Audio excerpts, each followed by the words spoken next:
Question 17 बोल रहा है कि the development moves for the undergraduate discipline has been given to which of the following national coordinators. Option A है IIM Bangalore, option B है AICTE मतलब all India council of technical education, option C है CEC और option D है इग्नू। ये आपका question 17 है, इसमें कोई कूट नहीं है, इनमें से कोई एक करेक्ट है, बताएं। जो मूक है, मूक का पूरा नाम होती है मैसिव ओपन ऑनलाइन कोर्स। ये एक्चुअली ये आपका एक कह सकते हैं कि बेसिक फिलोसॉफी है। इसमें बताया गया था कि any time any one anywhere, ये 3A का कंसेप्ट था इसमें। सारे मुख्य मतलब इसका मतलब ये था कि एनी टाइम किसी भी समय। स्क्रीन शेयर नहीं हो रही। स्क्रीन शेयर तो हमने कर दिए हैं, आप दोबारा रिज्वाइन कीजिए, स्क्रीन शेयर कर नहीं, दिया। हो रहा है सर, हो रहा है। आप एक बार रिज्वाइन कीजिए। तो ऑल मुक्स जो होती है वो ये आपका, इसका मतलब ये था कि 3A के ऊपर था कि कॉन्सेप्ट क्या था आपका। पहला A का मतलब था any time any one anywhere. तो सारा मुक जो है आपका वेरियस टाइप्स ऑफ आपका डेवलप किया गया था उस समय, जो नाम था MHRD। अभी तो चेंज हो गया नाम। तो इसमें था आपका UGC था, CEC था, इग्नू था, NPTEL था। तो क्या हो जाएगा इसमें, अगर इसमें देखेंगे तो इसके बाद जो है आपका ये प्लेटफॉर्म को होस्टेड किया गया था उसको स्वयं, SWAYAM, स्वयं से। तो CEC जो है इसका आपका, ये जो ऑप्शन सी है ये करेक्ट है। ये अंडर ग्रेजुएट एजुकेशन के लिए बनाया गया था, तो ऑप्शन सी करेक्ट हो जाएगा।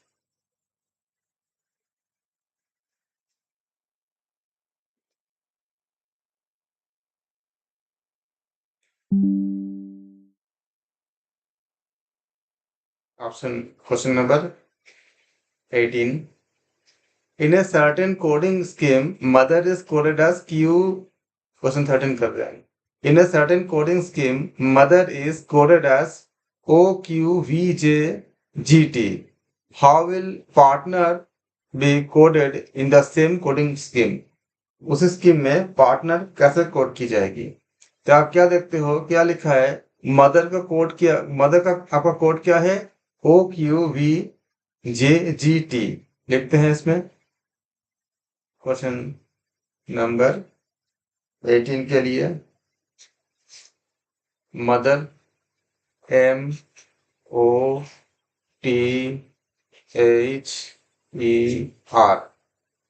क्या कोड किया गया है, OQVJGT, OQVJGT। एम का नंबरिंग कितनी है एजोटी से बताइए। 13 नंबर था। ओ कितनी है 15 नंबर। मैंने बताया था आपको EJOTY, ये 5 number, 10 number, 15 number, 20 number, 25।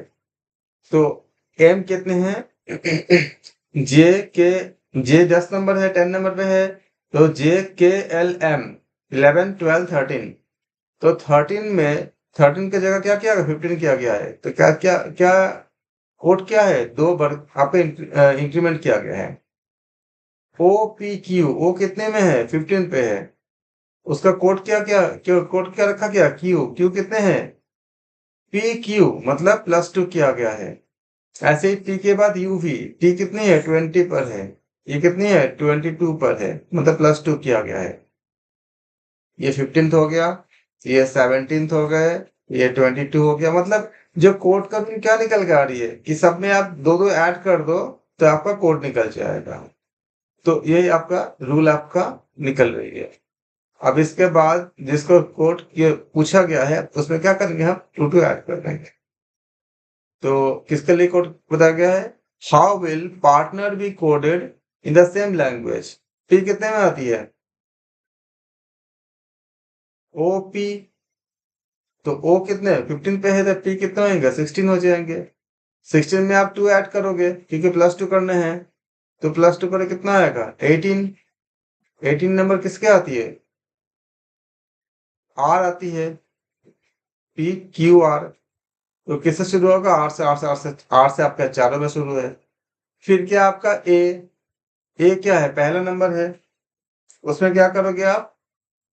2 add करोगे तो कितना आएगा 3, मतलब सी हो जाएगा। तो आर के बाद सी खाली एक ही ऑप्शन पे है डी, तो आपका ऑप्शन डी करेक्ट हो जाएगा। बाकी आप चेक कर सकते हो लेकिन जरूरत नहीं है, क्योंकि सी आर के बाद सी और किसी भी ऑप्शन में नहीं है। अगर आर के बाद सी और किसी ऑप्शन में होते तो आप उसको करते दोबारा, मतलब और बाकी को चेक करते। बाकी देख लो आप, आर है पार्टनर, PARTNER। आर मतलब 18 हो गया, 2 ऐड करोगे 20 होगा, तो 20 क्या टी है इसमें। तो ये आपका +2 का कोड निकल गया। अगला क्वेश्चन, कोई डाउट हो तो पूछ सकते हो। अगला क्वेश्चन है question number 19। Which of the 5 essential characteristics of the middle term, that is hetu, is violated when an inference involves a non-inferentially contradict middle? ये आपको याद रखनी है, कॉन्ट्रडिक्टेड मिडिल। ऑप्शन ने क्या बोला है? Middle term must be absent in all negative instances in which the major term is absent.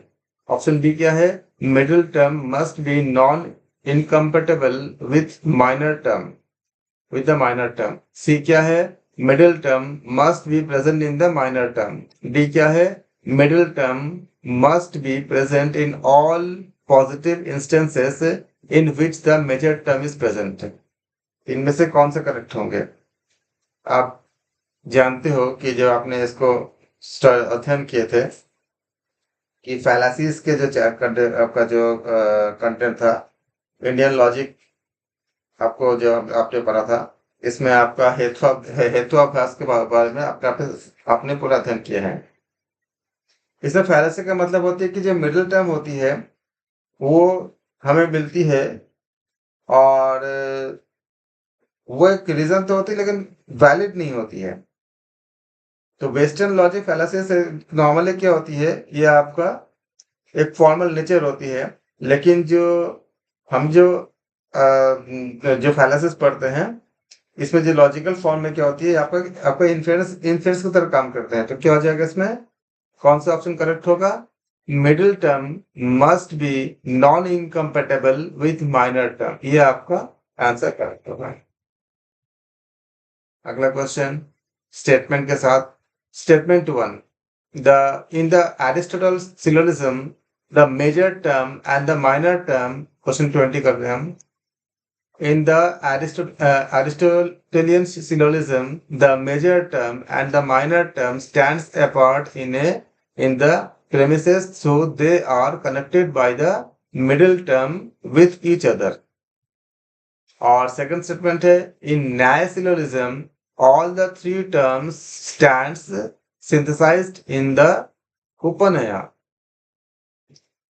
In the light of the above statement, choose the most appropriate answer from the following given option।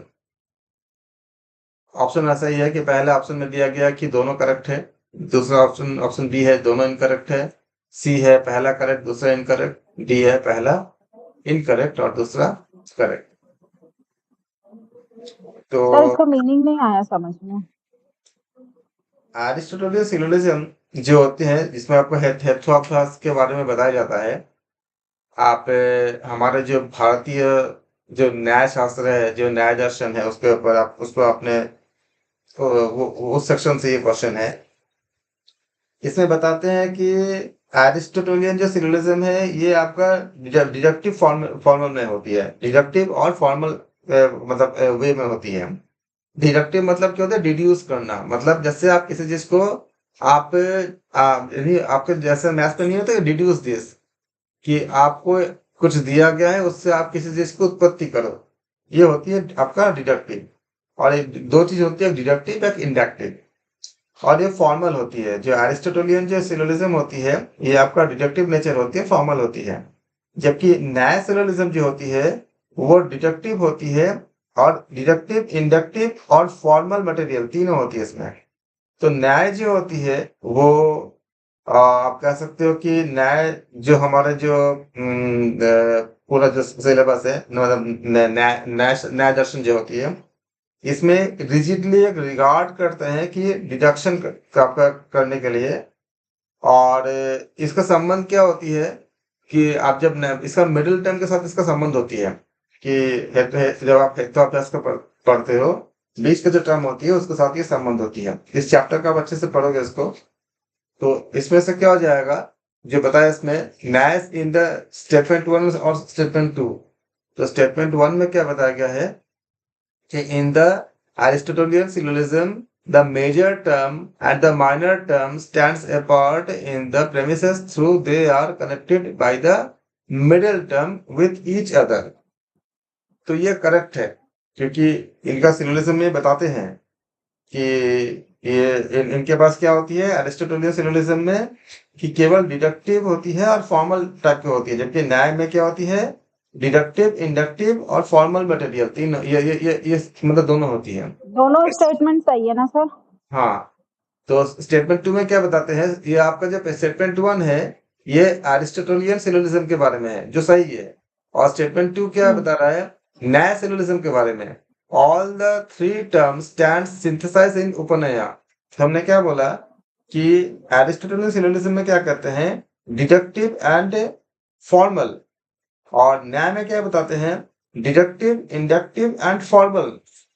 तो second statement क्या बोल रहा है, इन न्याय syllogism all three term, तो three term तो है ही, three term क्या क्या होता है, डिडक्टिव, इंडक्टिव और फॉर्मल, ये थ्री टर्म होते हैं। तो ऑल थ्री टर्म सिंथेसाइज इन इन उपनया, तो ये सही है। और स्टेटमेंट 1 क्या बोल रहा है, in the Aristotelian syllogism the major term and the minor term. तो क्या होता है इसमें, एक डिडक्टिव होती है, एक फॉर्मल होती है। आपका जो एक पार्ट है जिसमें आपका मतलब आपको इंडियन न्याय सिस्टम और पाश्चात्य न्याय सिस्टम, उन जो आपका न्याय का जो भाग है उसके ऊपर डिस्कशन है, ये एक यूनिट पे आपका दिया गया है इसको। तो दोनों ही करेक्ट है, तो ऑप्शन नहीं करेक्ट हो जाएगा। आप लोगों को थोड़ा सा हमारे ये जो चीजें नई ऐड की गई है, इसमें जो प्रमाण है, प्रमेय इत्यादि जो बात है, उसको आपको थोड़ा सा अलग से आपको पढ़ के रखोगे तो ज्यादा अच्छा है। जिसमें आपका वाद आएगा, वाद, वितंडा और प्रमेय, ये सब चीजें क्या क्या है, ये सब चीजें अगर आप बोलोगे तो हम इसके ऊपर एक 2-3 क्लास ले लेंगे अलग से, खाली आपको ये सब चीजें समझा देंगे कि प्रमेय कितने तरह की होती है, न्याय दर्शन में कितने तरह के प्रमेय बताया गया है। क्योंकि हम यहाँ पे खाली ठीक है। पीवाईक्यू कर रहे हैं, तो पीवाईक्यू में हम उतना सारा हम एक क्वेश्चन में मतलब नहीं डिस्कस कर सकते।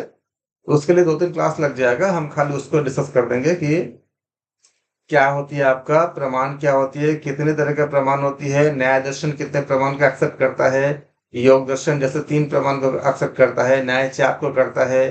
टोटल 8 तरह के आपका ऐसे, या कुछ जगह पे आपका और ज्यादा भी हो सकता है कि प्रमेय कितने होते हैं, प्रमाण कितने होते हैं, जैसे हम अनुमान प्रमाण कहते हैं। ऐसे आपका कई चीजें आती है, जैसे एक प्रमाण ऐसा भी होता है, जैसे मोटा देवदत्त दिन को नहीं खाता। इसका मतलब क्या होगा, आप बताओ। अगर खाली इतना बोल दो स्टेटमेंट कि मोटा देवदत्त दिन में खाना नहीं खाता, तो आप क्या समझते हो। मोटा देवदत्त अगर दिन को खाना नहीं खाता तो रात का खाना खाता है, क्योंकि अगर मोटा हाँ। है, मोटा अगर है तो खाना बिना खाए तो कोई मोटा नहीं होगा। तो ये भी एक खाना तो प्रमाण में खाएगा, आता है, खाना खाएगा, लेकिन मैं बोल रहा दिन में नहीं खाना खा रहा है, तो अपने आप क्या जा रात रहा में है, खाएगा। रात में खाना खा रहा है। लेकिन रात शब्द का हमने इस्तेमाल किया नहीं किया, हमने खाली क्या नहीं बोला, किया। दिन में खाना नहीं मोटा दिन में खाता, खाना नहीं खाता। तो अपने आप क्या निकल गया, रात को खाना खाता है।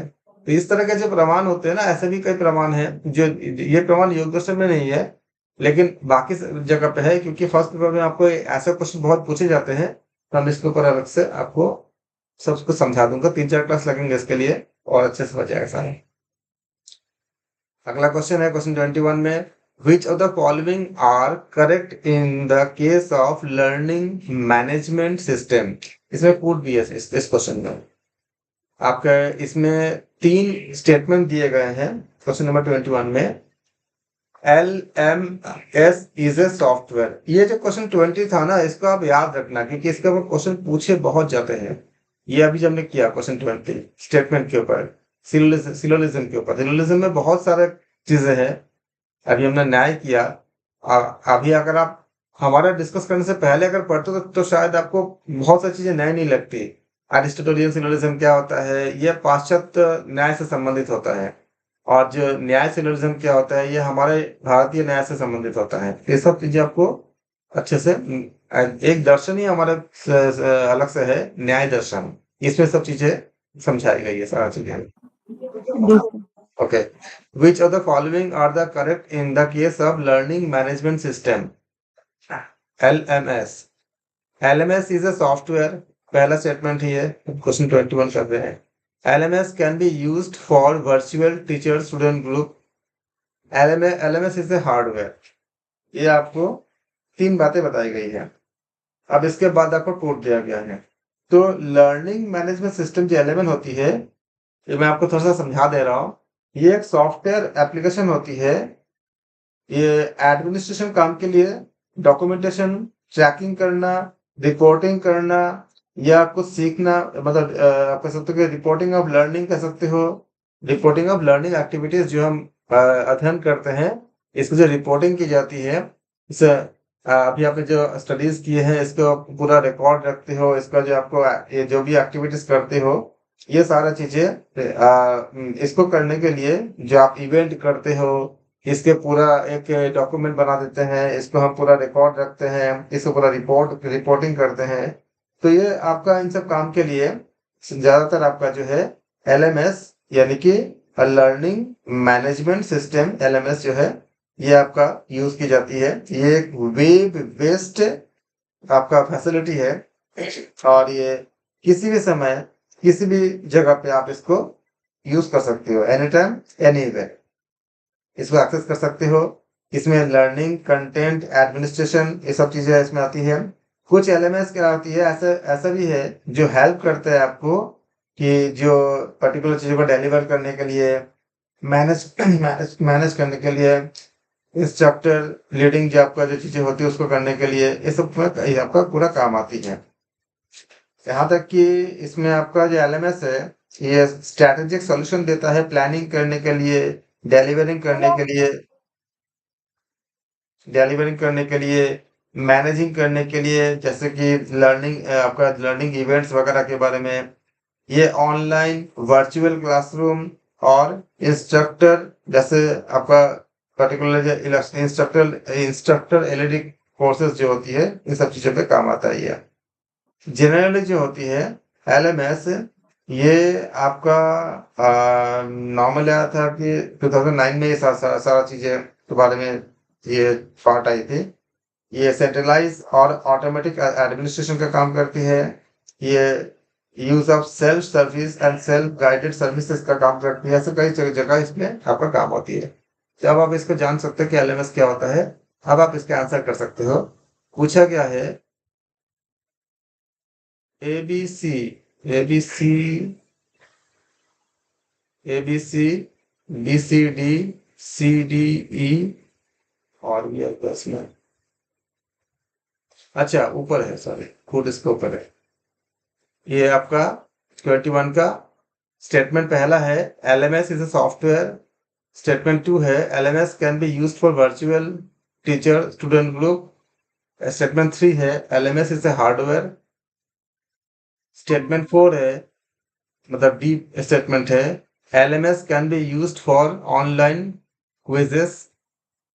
ई स्टेटमेंट है, LMS can be used for making institutional websites. तो इनमें से सबसे पहले आप वो निकालो जो हमने आपको डिस्कस कर दिया कि LMS होता क्या है, इसके बेसिस पे कि कौन से पार्ट नहीं हो सकता। सबसे पहले आप इसको निकालो 5 में से।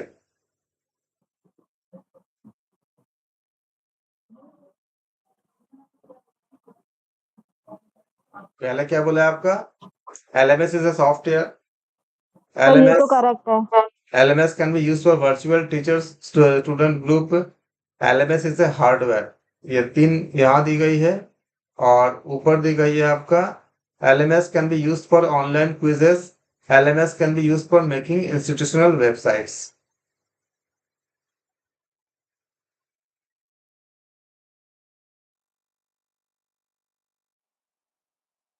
कौन सा पार्ट नहीं हो सकता?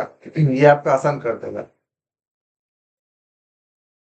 हमने हार्डवेयर का बात सर किया है क्या? लास्ट वाला हार्डवेयर नहीं है। तो सी जहाँ पे होगा कट जाएगा। सी तो हो नहीं सकता। तो सर सी स्क्रीन बीच बीच में चली जा रही है। हाँ थोड़ा नेटवर्क का इशू आ रहा है।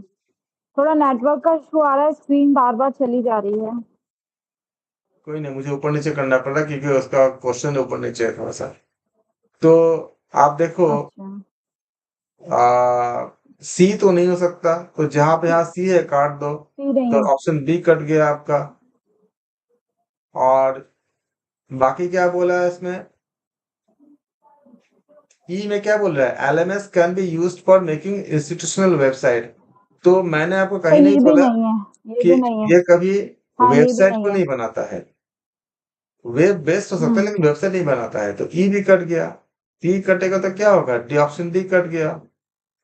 ऑप्शन डी कटा तो ऑप्शन ए भी कट गया। तो क्या बचा? ऑप्शन सी खाली बचा आपका। A B and D C only. Correct है। और अभी हमने बात भी किया आपको कि LMS जो है उसको ऑनलाइन क्विजेस भी आप यूज कर सकते हो। और LMS आपका एक सॉफ्टवेयर भी है। और LMS can be use for virtual teaching, virtual teacher student group, ये सारे हैं। तो क्या होगा? ऑप्शन सी करेक्ट है।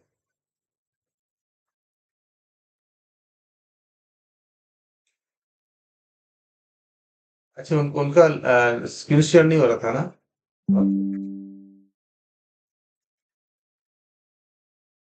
अगला क्वेश्चन है statement given below are two statement.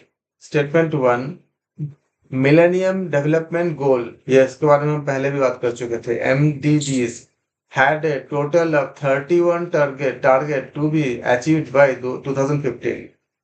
Question 22। Statement second है there are 8 goals in MDGs and 17 in SDGs। तो आप बताओ इनमें से कौन से करेक्ट है? हम इसका पहले बोल देते हैं थोड़ा सा कि मिलेनियम डेवलपमेंट गोल जो MDG है, ये आपका 8 इंटरनेशनल डेवलपमेंट गोल था। और किसके लिए? 2015 तक इसको हासिल करना था। ये स्टैब्लिश किया गया था मिलेनियम आपका जो समिट के लिए, मतलब UN के द्वारा, यूनाइटेड नेशन के द्वारा 2000 में 2000 में ये स्टैब्लिश किया गया था। टारगेट था 2015 तक सारे गोल को मतलब पॉइंट करना। तो इसमें यूनाइटेड नेशन मिलेनियम आपका डिक्लेरेशन में ये बताया गया था सारा चीजें। ये आपका बेस था आपका OECD DAC international development goals, जो आप पढ़े हो यूनिट 9 में, सब कुछ पढ़े हो इसके बारे में बहुत विस्तार से। और इसके इस टॉपिक के ऊपर कई बार क्वेश्चन पूछे गए हैं कि 2015 तक जो गोल था वो कितना अचीव हुआ, और इसके बारे में अलग अलग जगह पे। इसके बाद इसमें सस्टेनेबल डेवलपमेंट गोल, जिसका SDG कहा गया है, इसके बाद बनाया गया था 21st सेंचुरी आपका जो स्ट्रेटेजी के लिए।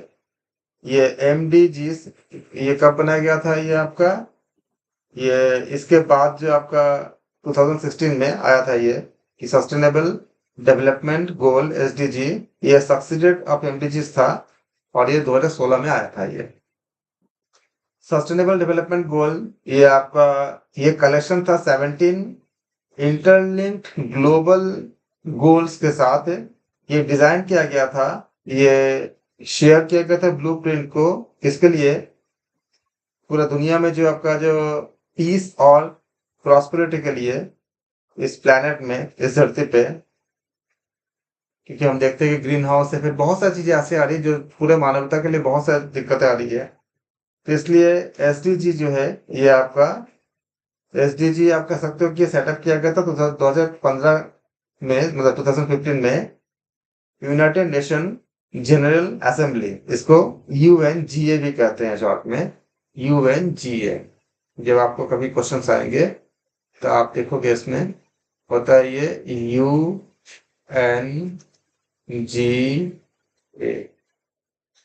इसका मतलब क्या हुआ? United nation general assembly.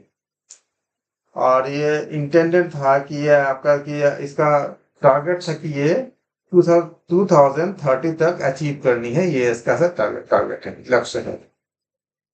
तो ये आपको नॉलेज हो गया कि एस डी जी और एम डी जी क्या होता है, ताकि आप आंसर कर पाओ अच्छे से। इसके बाद आपका स्टेटमेंट को दोबारा पढ़ेंगे। Millennium Development Goals (MDGs) has had a total of 31 strategies, 31 targets to be achieved by 2015. और स्टेटमेंट 2 है, there are 8 goals in MDGs and 17 in SDG. अब ऑप्शन ए में दिया है both statement correct, option B में है पहला correct दूसरा फॉल्स, ऑप्शन सी में है पहला ट्रू दूसरा, ऑप्शन बी में है बोथ फॉल्स, ऑप्शन सी में है पहला ट्रू दूसरा फॉल्स, ऑप्शन डी में है पहला फॉल्स दूसरा ट्रू। बताओ क्या लगता है कौन से होंगे? तो पहला तो करेक्ट लग रहा है।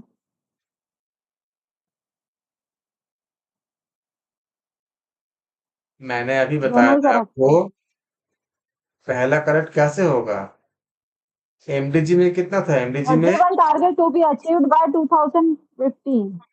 तो 31 टारगेट कहाँ था उसमें? हम्म मिलेनियम डेवलपमेंट गोल जो है नहीं, वह फर्स्ट रॉन्ग से, है, सेकंड करेक्ट।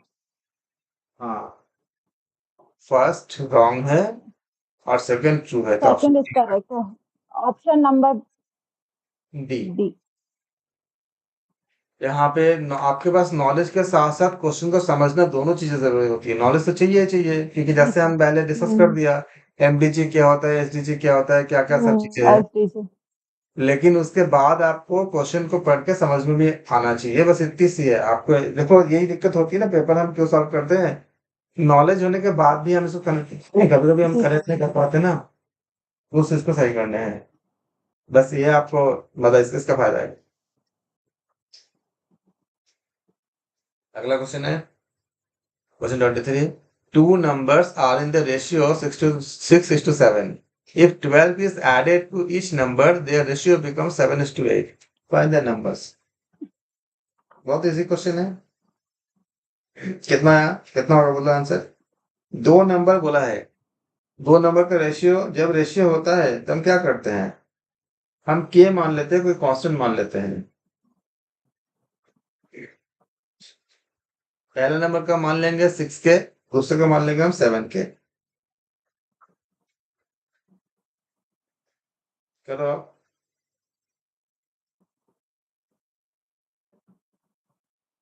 देखो मान लेते हैं कि नंबर्स आपका जो है, आपका रेशियो देके रखा है 6:7। Question number 23।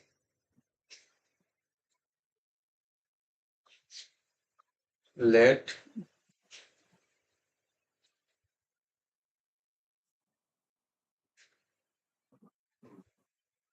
numbers are 6k and 7k respectively.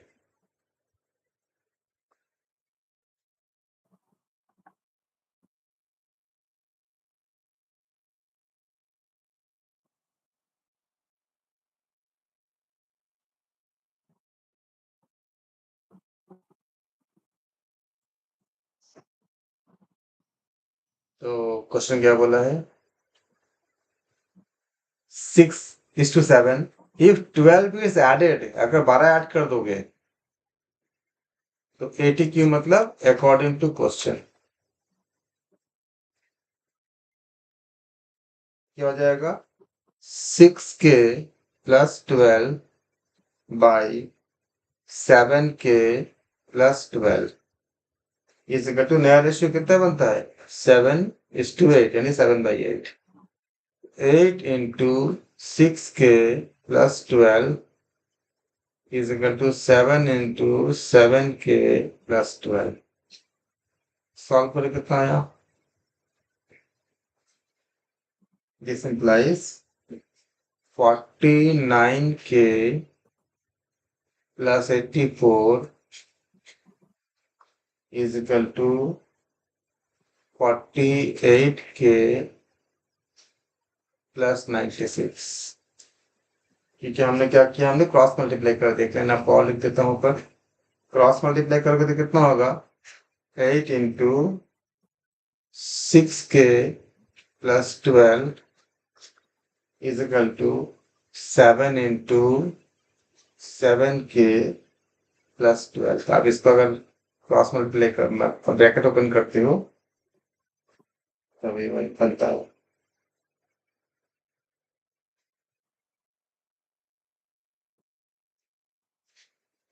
(49k minus 48k is equal to 96 minus 84। तो k इज इक्वल टू कितना हो जाएगा, दोनों माइनस करो, कितना आया 12। सो नंबर आर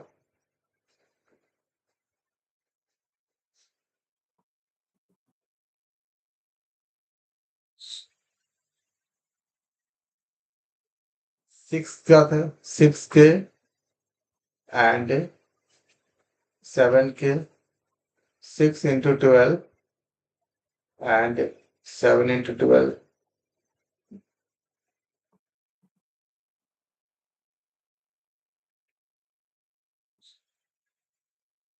तो कितना हो जाएंगे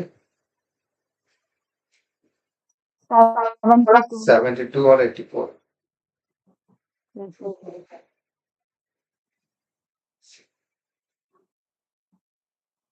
आंसर होगा आपका 72 और 84।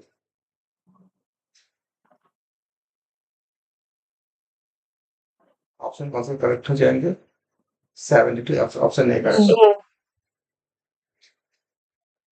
अगला question, which commission stressing upon women's education states that women's and men's education should have many elements in common but should not be in general identical in all respect, as is usually the case today।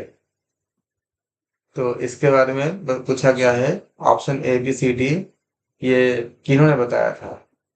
पहला option है कस्तूरारंगन committee, दूसरा option है Radhakrishnan commission, तीसरा option है आनंद Krishnan committee और चौथा option है, option D है कोठारी कमीशन।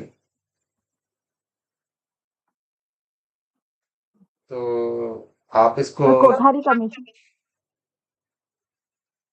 आप यूनिट 10 का ये क्वेश्चन है। राधाकृष्णन कमीशन 1948 में इन्होंने रेकमेंड किए थे कि ऑर्डिनरी जो आपका जो एमिनिटीज होते हैं, ये आपका डिसेंसीज इत्यादि जो होती है, ये जो आपका मतलब आपका कह सकते हो कि जो लाइफ के लिए जो आपका डिसेंसीज इत्यादि होती है, ये प्रोवाइड होना चाहिए विमेन्स को कॉलेजेस में जो ऑर्डिनरी प्लान करते हैं फॉर मैन एंड।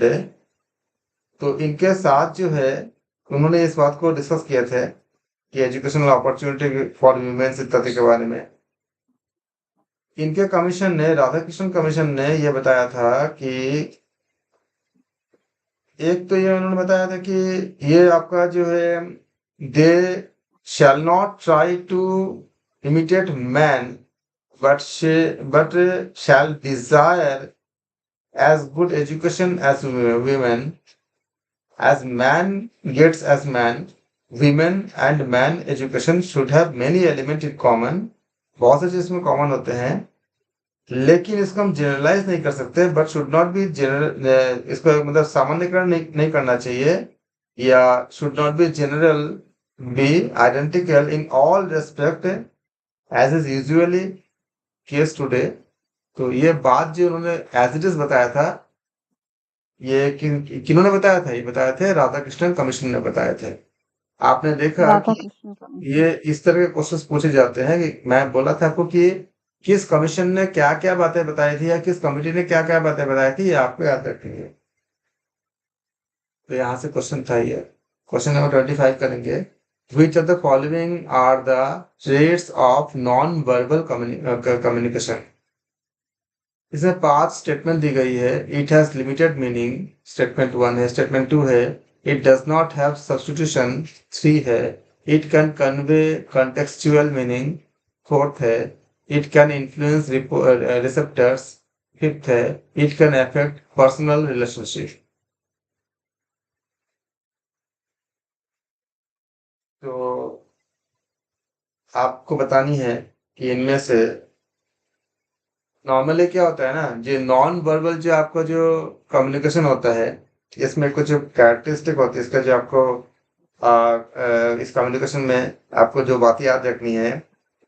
तो non verbal communication can convey contextual meaning,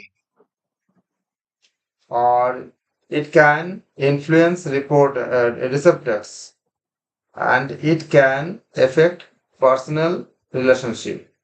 ये तीनों चीज जो होती है नॉन वर्बल कम्युनिकेशन में होता है। जैसे मान लीजिए, देखो, नॉन वर्बल मतलब आप बोल नहीं रहे हो, लेकिन आप किसी को देख करके आपने मतलब मुंह घुमा लिया, तो उसको बुरा लगा, तो ये कम्युनिकेशन में क्या हुआ, इफेक्ट आया कि नहीं आया? जी सर। या आपने किसी को मुंह देख से नहीं करके, बोलना, इसमें कम्युनिकेट नहीं। जैसे आपने किसी को देख करके बहुत खुश हो गए, हैप्पी हो गए, आपने कुछ बोला नहीं, आपका मतलब जो आपका जो बॉडी का जो जेस्चर है वो सब चीजें क्या करता है, आपको उस चीज को आपका रिफ्लेक्ट कर देता है। तो इससे क्या होती है, पर्सनल रिलेशनशिप आपका इफेक्ट होती है, अच्छा या बुरा किसी भी तरह से हो सकता है। और ये जो रिसेप्टर्स होती है, ग्राहक जो होती है, इसको इन्फ्लुएंस करता है। आपने कुछ बोला नहीं, लेकिन आपके चेहरे के हाव भाव से या आपका जो जेस्चर से काफी कुछ कन्वे हो गया। तो इस तरह से क्या हुआ, ये आपका मतलब फैक्ट्स है जिसके जरिए आप इसको जनरलाइज करोगे, मतलब आप आंसर तक पहुंचोगे। तो ये 5 बातों में से आप सबसे पहले ये ढूंढो कि कौन सा नहीं हो सकता। मोटा मोटी मैंने बता दिया आपको, बाकी आप डिटेल में पढ़ोगे। तो इसमें आप पढ़े हो डिटेल में ऑलरेडी। तो बताओ कि इसमें से कौन सा नहीं हो सकता।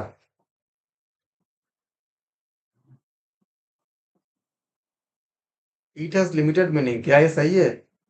सर लिमिटेड नो, मीनिंग गलत है। नहीं है, ये बहुत मीनिंग कर सकता है। अगर ए गलत है और बी क्या बोल ये रहा है, जहाँ बी जहाँ वो गलत हो जाए। गलत हो जाएगा।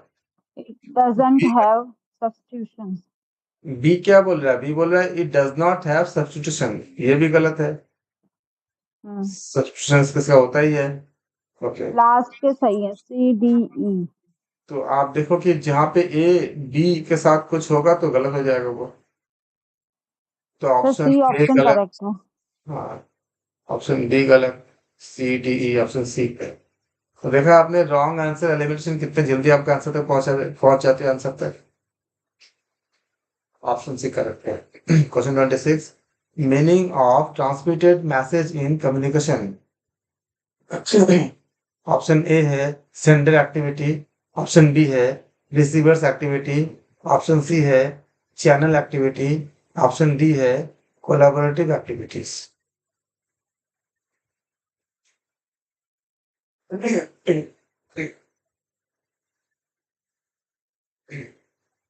तो मीनिंग ऑफ ट्रांसमिटेड मैसेज में क्या होती है आपका, ये होती है सेंडर एक्टिविटी होती है। तो जो सेंड करते हैं उनका एक्टिविटी होती है। ऑप्शन ए करेक्ट है। अगला क्वेश्चन, मीडिएटेड सर एक मीडिएटेड मिनट। सर मैं आप, है ना डिस्कनेक्ट करके फिर कनेक्ट कर रही हूँ। ठीक है। हाँ एक मिनट है ना। Meaning of transmitted message in communication, इसका मतलब होता है कि ट्रांसमिटेड, कौन ट्रांसमिट कर रहा है, जो सेंडर होगा, जिसको ट्रांसमिट कर रहा है। तो जो ट्रांसमिट कर रहा है उसका एक्टिविटी, तो रिसीवर तो ट्रांसमिट करेगा नहीं, तो ऑप्शन बी करेक्ट नहीं होगा। चैनल का भी नहीं होगा, कोलैबोरेटिव भी नहीं होगा, तो क्या हो जाएगा? सेंडर एक्टिविटी, जो ट्रांसमिशन करता है। तो meaning of transmitted message in communication is a sender activity. तो ऑप्शन ए करेक्ट है। क्वेश्चन नंबर 26 के लिए। 27 के लिए बताया जा रहा है, mediated communication reflects.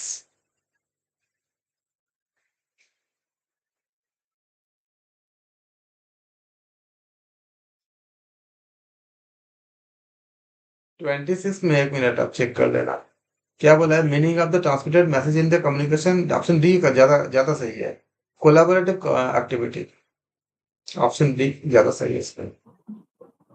Sir option D आएगा, कोलैबोरेटिव हाँ, एक्टिविटी। ऑप्शन डी आएगा।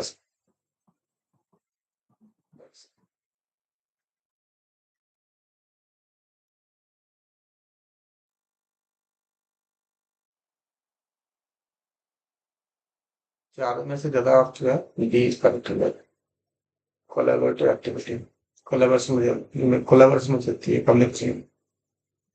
तो क्वेश्चन 27 आएगा आपका, mediated communication reflects the communicator's cultural background, option A है। ऑप्शन बी है social expectation of the underprivileged, option C है ethical desire of the society, option D है majoritarian majoritarian hegemony of language। तो mediated communication reflect करता है the जो communicate करते हैं उनके कल्चरल बैकग्राउंड को। तो ऑप्शन ए करेक्ट होगा इसमें। ऑप्शन ए जो है correct।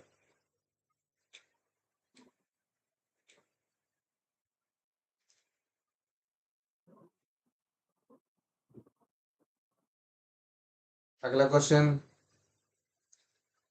Question 28। Miss Anita is excited to use a new software which is freely available to download, but she cannot modify or change the source code। Miss Anita एक नया software को download कर रही है जो फ्री अवेलेबल है, लेकिन उसको वो मॉडिफाई नहीं कर सकते और सोर्स कोड को चेंज नहीं कर सकते। अनीता ओपन क्या यूज सोर्स कर रही है? सॉफ्टवेयर। ऑप्शन ए है आपका फ्रीवेयर, ऑप्शन बी है open source software, option C है फिर फर्मवेयर, ऑप्शन डी है लाइववेयर। ये क्वेश्चन रिपीट है, पता है? Sir open source software. Open source software बता रहे हो आप? फ्रीवेयर। ये जो बता रहे हैं क्वेश्चन में कि miss Anita excited to use, मतलब आप इसको सर थोड़ा सा फ्रीवेयर भी लग रहा है, समझ में तो ये आ गया कि वो एक न्यू सॉफ्टवेयर यूज करना, अवेलेबल डाउनलोड करना चाहती फ्रीली, है ना, लेकिन उसके मॉडिफाई को चेंज नहीं कर सकती। जो सोर्स है उसका कोड है उसको चेंज नहीं कर सकती। शी कैन नॉट मॉडिफाई और change the source code. Freeware. मैं थोड़ा सा आपको डिस्कस कर, फर्मवेयर। हाँ बोलो जी सर। बोलो बोलो। नहीं सर बताइए। ये जो स्टेटमेंट बताया गया कि miss Anita is excited to use a new software which is freely available to download, but she can not modify और चेंज द सोर्स कोड। इसका मतलब क्या हुआ? ऐसे जो कंडीशंस होते हैं वो फ्रीवेयर सॉफ्टवेयर के होते हैं, तो इसलिए वो फ्रीवेयर सॉफ्टवेयर को यूज कर रहे हैं। फ्रीवेयर सॉफ्टवेयर मोस्ट ऑफनली क्या होती है आपका, ये प्रोप्राइटरी होती है। इसका मतलब ये डिस्ट्रीब्यूट करता है एक आपका मॉनिटरी आपका जो है मतलब एक जिस एंड से आपको देते यूजर के लिए, यूजर के पास आपका उस पर जो आप एग्री करते हो इसको कहते हैं आपका EULA। मतलब आपको उनको जो कंडीशन टर्म्स एंड कंडीशन के जो आप जो लाइसेंस को जब आप जब किसी चीज का डाउनलोड करते हो, इसमें आपको टर्म्स एंड कंडीशन आपको एक्सेप्ट करने होते हैं। इसको EULA शॉर्ट फॉर्म में कहते हैं। ये डिफाइन करता है कि ये फ्रीवेयर जो सॉफ्टवेयर होते हैं वो अनएम्बिग्यूटी होती है और सारे पब्लिशर्स इसको अपने रूल के अकॉर्डिंग कर सकते हैं। इसमें ये फ्रीवेयर ऑफर करता है कई चीज़ों को, लेकिन इसमें मॉडिफिकेशन करना, रीडिस्ट्रीब्यूट करना, सेलिंग करना या रिवर्स इंजीनियरिंग करना, ये सारे चीज़ें जो जो होती है ये आप उसमें कंडीशंस होते हैं कि ये आपका प्रोहिबिटेड है, इसको नहीं कर सकते। अगर करते हैं तो ये आपको मतलब पनिशेबल होता है। तो ये जब आप टर्म्स एंड कंडीशन को आप एक्सेप्ट करते हैं क्योंकि फ्री है, तो फ्री मतलब सबके लिए फ्री होगा। उसमें अगर कोई मॉडिफिकेशन करके चेंज करके अगर दूसरा कोई अगर सेल करेगा तो वो लॉ के खिलाफ है, तो इसलिए इसको मना करते हैं। तो फ्री आप कह सकते हैं कि जो जो आपका जो ओपन सोर्स सॉफ्टवेयर होते हैं इसको भी आप नॉर्मली आप डिस्ट्रीब्यूट कर सकते हो फ्री ऑफ चार्ज में। और ओपन सोर्स कोड जो होते हैं वो फ्री वायर में आपका टिपिकली आप कह सकते हैं कि इसके उसमें भी आपका जो है typically made not made available ये कंडीशंस पे चलते हैं वो। तो नॉर्मली इसमें ऑप्शन क्या हो जाएगा, ये फ्री वायर हो जाएगा क्योंकि फ्री वायर ही ऐसा होता है जिसके लिए प्रोहिबिटेड होता है, मतलब पनिशेबल होता है ये अगर आप किसी चीज को चेंज करते हो तो ऑप्शन क्या हो जाएगा आपका, ऑप्शन ए करेक्ट हो जाएगा। इसमें कंफ्यूजन में होती है कि ऑप्शन ए और बी में कंफ्यूजन ज्यादा होगी, ओपन सोर्स होगा कि फ्री वायर होगा। तो ये फ्री वायर है क्योंकि इसमें जो आप टर्म्स एंड कंडीशन का एक्सेप्ट करोगे इसमें ये लिखा होता है। देखो किस तरह से क्वेश्चंस आ रहे हैं इन यूनिट 8 से। which of the which informal logical fallacy is committed in the following statement? If you give him an inch, he will take a mile. अगर आप उस पर 1 इंच दोगे तो आपसे वो 1 माइल ले लेगा। ये ऑप्शन ए है स्लिपरी स्लोप, ऑप्शन बी है appeal to force, option C है appeal to authority, option D है हैस्टी जनरलाइजेशन। तो ये जो होती है आपका स्लीपरी स्लोप होती है, ऑप्शन ए करेक्ट है। अगला question, miss Madhu clicks on the web link received in a message on her phone which promises her a complimentary trip to a destination of her choice। तो उसका उनका जो भी choice होंगे उस choice के अकॉर्डिंग जो कुछ कंडीशन कुछ आपको कंटेंट मिले होंगे कि आप ट्रिप जा सकते हो। एक मैसेज मिला उनको फोन पे। she forwarded this message to her friend। उसने अपने फ्रेंड को ये मैसेज को फॉरवर्ड कर दिया, अरुण, जिसका नाम अरुण था, and asked him to do the same। और उसने कहा कि अरुण को भी कहा कि आप भी ऐसा करो। But Arun refuses and tell Madhu that her personal and private information such as online accounts, name, login information and password can be stolen and she should be careful of such dash attack. ये पूरा उन्होंने एक story बना दिया। वो पूछना चाहते थे कि इस तरह का जो मैसेज आता है आपके फोन पर या किसी जगह पे, इसमें आपको बड़े बड़े वादे की जाते हैं कि आप ऐसा करो, इस तरह से आपको मतलब आपको ऐसे कुछ रिवॉर्ड मिल रहा है, कोई कहीं कुछ ट्रिप जाने को मिल रहा है, इस तरह के मिलते हैं। तो उसको क्या बोलते हैं? ऑप्शन ए है फिशिंग, ऑप्शन बी है स्पैमिंग, ऑप्शन सी है स्कैमिंग, ऑप्शन डी है प्लेगरिज्म। स्कैमिंग। कौन सा ऑप्शन बोलोगे? C option. स्कैमिंग ना रे बच्चा, स्कैमिंग बी ऑप्शन। डी तो कहीं से नहीं होगा। प्लेगरिज्म क्या होती है? वो तो आपका प्लेगरिज्म तो वो होते हैं जो गलत करते हैं, जैसे रिसर्च वगैरह में नहीं किसी का चोरी कर लेते हैं, वो तो रिसर्च में चला गया वो। हाँ, वो प्लेगरिज्म में चला गया। पब्लिशिंग मतलब पब्लिश गलत हुई। देखो फिनिशिंग है ना, तो बी ऑप्शन करेक्ट है, बी फॉर बी। ओके, देखो बी भी नहीं सही है। ये आज जो बताया जा रहा है, ये जो स्टेटमेंट है वो आपका फिशिंग से संबंधित होते हैं। फिशिंग एक आपका एक अनलॉफुल एक्टिविटी होते हैं जहाँ पे फेक वेबसाइट या ईमेल जो लगता है कि ओरिजिनल है लेकिन वो होते नहीं है, और ये प्रेजेंट करते हैं यूजर को कि ये फ्रॉडफुली कलेक्ट करते हैं उनका sensitive information, personal details, particular user name, password, यहाँ तक कि बहुत सी चीज आपका बैंक डिटेल सब कुछ मांग लेते हैं वो। Bank detail, credit card detail ये सब मांग सकते हैं वो। उससे क्या होता है, बड़े बड़े मतलब मतलब वादे करते हैं, उसको फिशिंग कहते हैं इसको। हम्म, कि ये मोस्ट आपको कॉमनली फिशिंग मेथड होती है ईमेल के जरिए। आप देखोगे ईमेल में ऐसे बहुत सारे ईमेल आपका आके रखा होता है। अभी तो लोग जानकार हो गए हैं, मतलब ज्यादा ध्यान नहीं देते इस सब पे। लेकिन जो लोग ध्यान देते हैं वो फंस जाते हैं, जो लोग ऐसे मतलब उसको नए नए जो लोग उसको नहीं जानते और उसको उसमें जब कुछ अगर अपना जानकारी दे दिए तो उनके साथ दिक्कत हो सकती है। तो मोस्ट कॉमन फिशिंग मेथड जो है ये ईमेल के जरिए होती है। ये आप कह सकते हैं कि स्पूफिंग होती है इसमें, ईमेल स्पूफिंग। यहाँ पे फेक या फिर फॉरगॉट ईमेल एड्रेस में जो हम यूज करते हैं, इसके जरिए हम इसको ये सब चीजें होती है।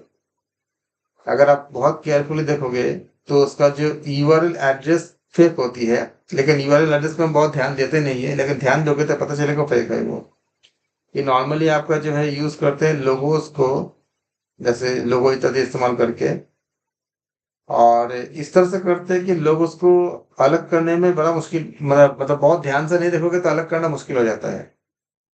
इसीलिए आजकल बोलते भी, अगर जैसे मान लो बैंकिंग अगर है तो आप किसी लिंक पर क्लिक मत करो, पूरा बैंक का नाम लिख करके तब जाओ। तो ये आपका फिशिंग होगा, इसमें ऑप्शन ए करेक्ट हो जाएगा। तो इस तरह की जो एक्टिविटी होती है फिशिंग होती है। तो आप देख रहे हो कि डायरेक्टली नहीं देते हैं ये नहीं पूछेंगे फिशिंग क्या होता है। एक कहानी दे दी उन्होंने, स्टोरी बना कर दे दिया, और स्टोरी में फिर आपको पूछेंगे तो आपको कितनी ज्यादा सिमिलरिटी होती है। आपको देखो, आपको क्या लग रहा है, स्कैम लग रहा था। लेकिन स्कैम ये नहीं होता है। को स्कैमिंग, स्पैमिंग सब आपको स्पैम भी लग रहा था, लेकिन क्या था, ये फिशिंग था। यानी कि आपको हर टर्म का डेफिनेशन को अच्छे से समझ के रखते हैं। अगला question, question number 31। While designing assessment, teacher must focus on which of the following as per outcome based education, OBE। 31 question number क्या बोला है इसमें? ऑप्शन ए है एक्टिविटीज, ऑप्शन बी है रीडिंग मटेरियल, ऑप्शन सी है pre रिक्वेस्टिक्स, और option D है learning outcome. तो while designing assessment, teacher must focus on the which of the following। Sir activities. नहीं, पहले क्वेश्चन समझो। Teacher must focus on which of the following as per outcome based education, OBE. Outcome based में हम क्या देखते हैं, learning कितने कर रहे हैं, बच्चे सीखा कितनी है, जिसे हम लर्निंग सिखा रहे हैं। आउटकम। तो लर्निंग आउटकम कितनी है? तो क्या हो जाएगा, क्या पूछा है? वाइल डिजाइनिंग असेसमेंट, आप असेसमेंट जब आप डिजाइन करते हो क्या देखते हो, teacher must focus on the which of the following as per outcome based education. Learning outcome. अगला question, individuals participating in online communities can remain anonymous and create personas. The ethical concern of this anonymity is called is that is, पहला option है आपका facilitates engagement in unethical behavior, option B है promotes free expression of ideas, option C है enable the government to check the background of communities, option D है simplifies business market research।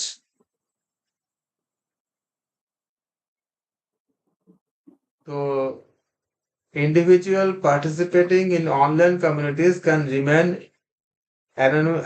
Check animus background of community. And create आपका जो fictions persons बोला गया इसमें, नहीं, ये होगा आपका facilitates engagement facilities in engage in unethical behaviour. Unethical behaviour.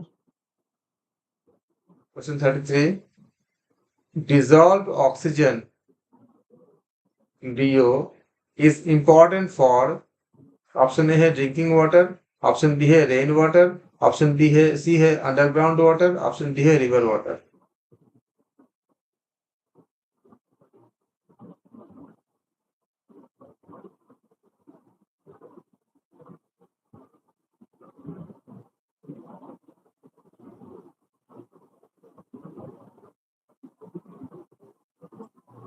देखो, डिसॉल्व ऑक्सीजन शायद आपके लिए एक नया वर्ड होगा।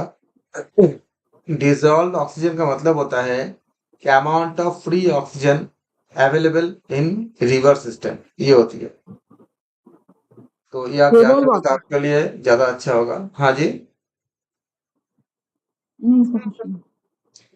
ये प्रेजेंस होती है, आप कह सकते हो कि presence of organic and inorganic wastage जो पानी में होते हैं, वो वाटर आपका जो नदी के पानी इत्यादि में ऑर्गेनिक वेस्टेज भी होती है, इनऑर्गेनिक वेस्टेज भी होती है।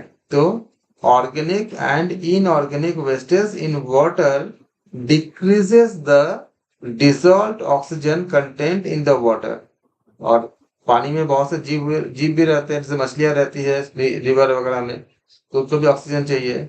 तो बहुत से नंबर्स ऑफ फैक्टर्स होते हैं, जैसे कि आपका सरफेस का सतह का सरफेस का जो आपका जो टर्बुलेंस होती है, या आपका फोटोसिंथेटिक एक्टिविटीज होती है, oxygen consumption by the organism and decomposition of the organic matter factors. जैसे हमने बहुत से डेड बॉडीज अगर नदी में बह गया है तो उसको भी क्या होती है, वो डिकम्पोज करते हैं, जो बैक्टीरिया होती है।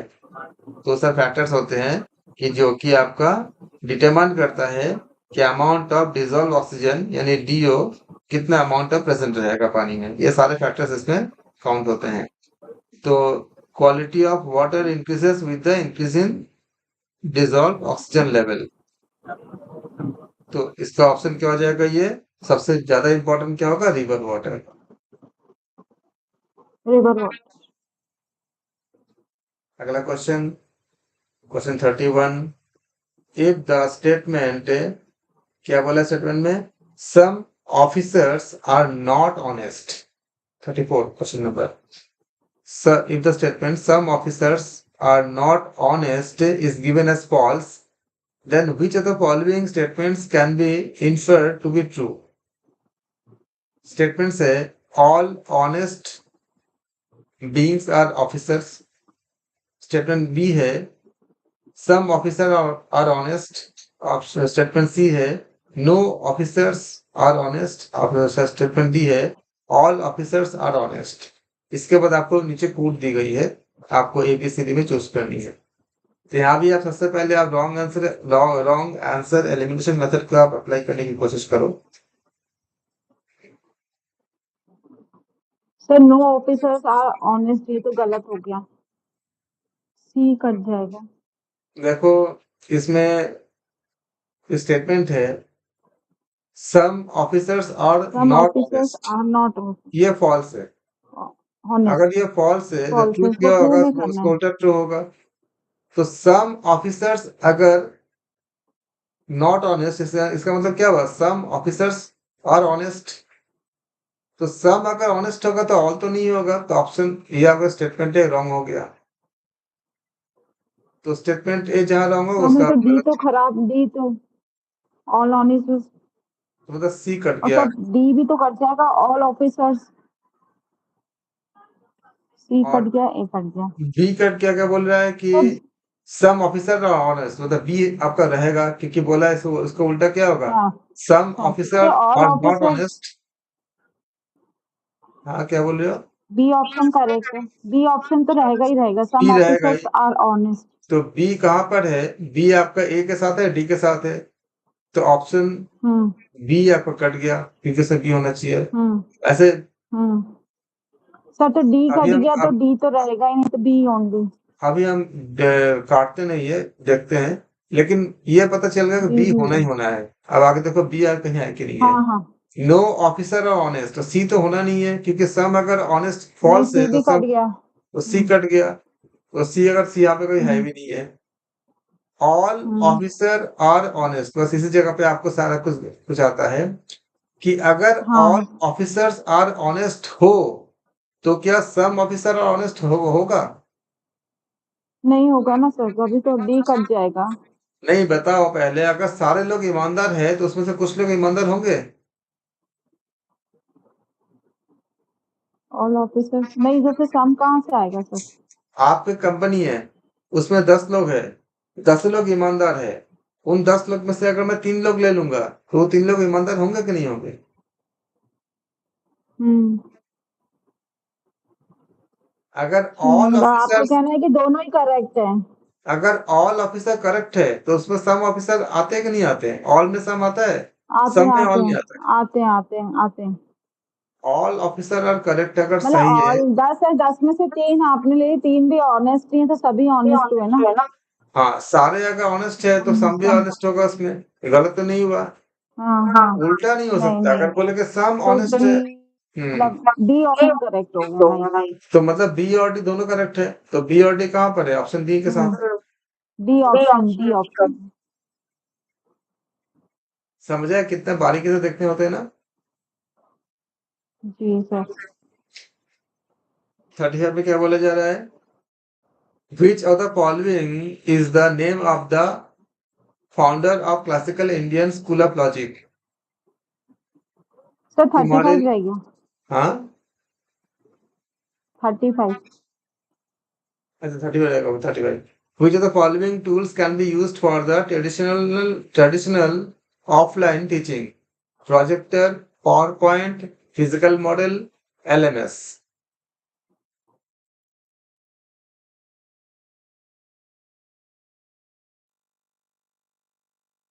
ट्रेडिशनल जो एजुकेशन होते हैं इसको हम लोग बैक टू बेसिक्स या कन्वेंशनल एजुकेशन या कस्टमर एजुकेशन भी कह सकते हैं। ये आपका ये रेफर करता है कि लॉन्ग स्टैब्लिश्ड कस्टम्स जो सोसाइटी में आपका ट्रेडिशनली हम यूज करते हैं, जैसे स्कूलों में इत्यादि में आपका कुछ फॉर्म्स ऑफ एजुकेशन रिफॉर्म में जो प्रमोट करते हैं, एडॉप्शन में, प्रोग्रेसिव एजुकेशनल पार्ट आपका प्रैक्टिसेस में, और कुछ आपका हॉलिस्टिक आपका जो अप्रोच होती है इसमें हम करते हैं। जबकि ये फोकसेस होती है इंडिविजुअल स्टूडेंट्स नीड पे, इसके एकेडमिक, मेंटल हेल्थ और सोशल इमोशनल लर्निंग पे होती है। इस तरह से अगर देखते हैं अगर फिजिकल इनके मॉडल्स आएगा। इसमें आपका रिफॉर्मेंस होती है, ट्रेडिशनल टीचर सेंटर्ड मेथड पे ज़्यादा हम फोकस करते हैं इसमें। इसमें रोल ज़्यादा आपका इसमें होते हैं कि teachers centered method focus on rote learning and memorizing। इसमें जो याद करने का जो हम जो बातें बताते हैं, ये सारा चीजें इसमें ये आपका फेवर ऑफ स्टूडेंट होते हैं आपका। तो ये सारे ऑप्शन अगर हम देखेंगे इसमें तो क्या होगा, फिजिकल मोड आपका ज्यादा फिजिकल होती है इसमें। तो फिजिकल मोड में आपका ऑप्शन सी करेक्ट हो जाएगा। अगला question, which of the following is the name of the founder of classical Indian school of logic? Option A है कुमारिल, ऑप्शन बी है कौटिल्य, ऑप्शन सी है गौतम, और या फिर ऑप्शन डी ईश्वर कृष्ण। ईश्वर कृष्ण कौटिल्य। ऑप्शन डी है। कौटिल्य कौटिल्य। बोल रहे हैं आप? सर आप मैं तो क्या बोल तुक्का रहे मार रही हूँ, मुझे नहीं पता। हैं? Okay. Indian school of logic बहुत महत्वपूर्ण टॉपिक है, उसका अगर आपको आप लोग दोबारा पढ़ना है इसको अच्छे से। ये इसके बारे में आपका जो गौतम ने इसको इसके जो आपका फाउंडर है पूछा गया है, विच of the following is the name of the founder of classical Indian school of logic. इसका सही आंसर है गौतम। गौतम। इनको याद रखेंगे। आज हम ठीक है। यहीं तक रखते हैं और इसका आप लोग रिविजन करेंगे, कल हम इस पेपर को हम कंप्लीट कर देंगे कल के क्लास में। और इसके बाद हम नया पेपर करेंगे, और जो जो टॉपिक आप लोगों के लिए ऐसा नया कुछ लग रहा है उसको आप नोट करते जाओ। इनके ऊपर हम खाली क्लास कर लेंगे, जो जो टॉपिक आप लोगों को नया लगेगा उस टॉपिक को आप लोग मुझे मैसेज कर दोगे, उस टॉपिक के ऊपर हम अलग से कल क्लास कर लेंगे ताकि आप लोगों को ये सब चीजें क्लियर हो जाए। Thank you. ठीक है।